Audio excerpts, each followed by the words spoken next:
Hello, Americans. I'm Paul Harvey, Jr. Felix was dead. Felix, one of the finest firefighters in Chicago's history, was gone. His reckless daring in the line of duty considered, a premature demise should have been no surprise. And yet Chicagoans mourned his passing as never before for one of his kind. There is a monument to his bravery at 95th Street and Keene Avenue. Today, 60 years later, his grave is still visited by faithful admirers. And did I mention, firefighter Felix was no fireman, was no man anyway. Felix was a mongrel dog. His service in Chicago's fire department coincided with a roaring 20s era of legends. And yet while the Lindberghs and the like captured the imagination of this nation, there was no hero more heroic to Chicagoans than Felix. For this is the rest of the story.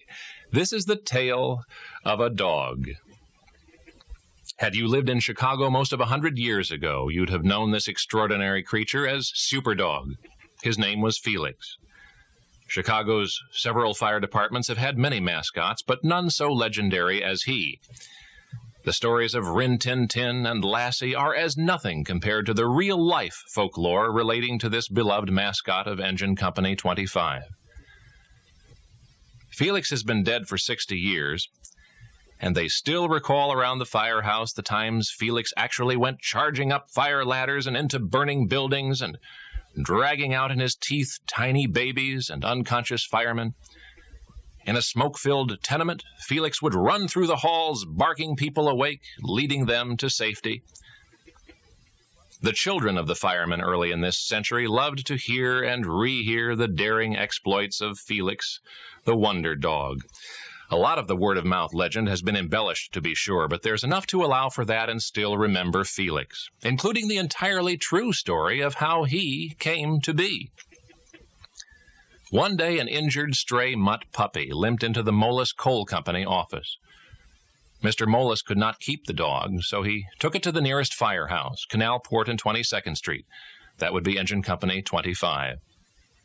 Everybody loved the little mutt, and as he matured, he learned the fire alert codes, would be first to leap to his feet and onto the truck when there was a call to action. The accounts of his bravery, intelligence, and acrobatic skills on the ladder grew and eventually outgrew Engine Company 25 until they intrigued all of fire-conscious Chicago.